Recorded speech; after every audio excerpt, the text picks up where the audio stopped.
was a time when an Apple keynote felt like a rock concert. Steve Jobs would walk onto a stage, unveil something we didn't even know we were missing, and suddenly, the world couldn't live without it. The iPod, the iPhone, the iPad. Entire industries shifted overnight. But yesterday was different. Yesterday was Apple's 2025 Worldwide Developers Conference, and the vibe wasn't excitement, it was disappointment. So much so, that just 6 minutes into the show, Apple's stock dropped by 2.5%. So what happened? Has the world's most innovative company lost the plot? Let's break it down. The centerpiece of the event was liquid glass, Apple's biggest redesign since 2013.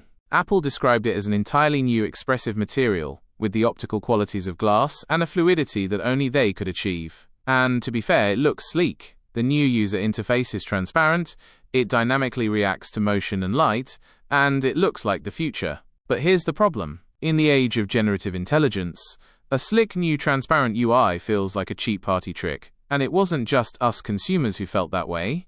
Investors were clearly unimpressed.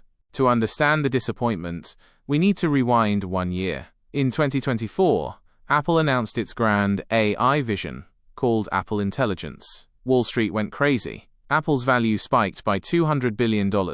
Headlines declared the iPhone was finally about to become smart. Siri was about to get a brain. Fast forward 12 months and Siri's upgrade is MIA, missing in action. It's been postponed once again. Apple says it needs more time. Meanwhile, its competitors are sprinting ahead. Google Gemini is writing essays and planning your meals. Meta's AI is all over WhatsApp. Microsoft is stuffing AI into your Word documents. And Apple? Apple is showing us buttons that fade in sunlight. To be fair, Apple has always been cautious. They don't ship half-baked ideas, which is why people trust their products. But this isn't about trust anymore. It's about pace. And Apple is way behind. Many critics are pointing the finger at the man leading the company, Tim Cook. When he took over from Steve Jobs in 2011, he turned Apple into the world's first $3 trillion company. By every capitalist metric, he is a massive success. And yet, Tim Cook's Apple feels different. The radical reinvention is gone. In its place, there is an obsession with refinement. Think about it. Apple's most recent innovations have been safe. A slightly thinner MacBook, a slightly brighter screen, a slightly less annoying Siri. Even Apple's own boardroom seems to know it. Reports suggest executives have internally acknowledged that AI could make the iPhone irrelevant within a decade. Apple is now in a race not to lead but to survive. And the threats aren't just about technology. Legally, Apple is being boxed in. It could lose a $20 billion annual deal with Google. Its App Store faces antitrust heat in both the US and the EU. Then there's China. Most of Apple's manufacturing happens there. But with the threat of trade wars and tariffs, that vulnerability has been exposed. Apple will have to move, or face the consequences. So, is this the beginning of the end for Apple? Not so soon. The company still prints money. It still sells millions of iPhones. It still has time. But the threats to its dominance are multiplying. To course correct, Apple will have to do what it hasn't done in years.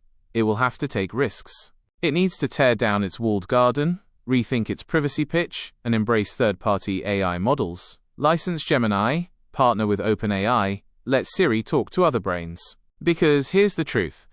Apple didn't win by being polished. It won by being bold. The original iPod was clunky. The first iPhone lacked apps. But Steve Jobs bet on the future, and he was right. Today, Apple is betting on refinements. But the age of refinement is over. We are in the age of reinvention. And if Apple can't reinvent itself, someone else will do it for them. What do you think? Is Apple playing it too safe? Or is this just the calm before the next big storm? Let me know in the comments below. Thanks for watching.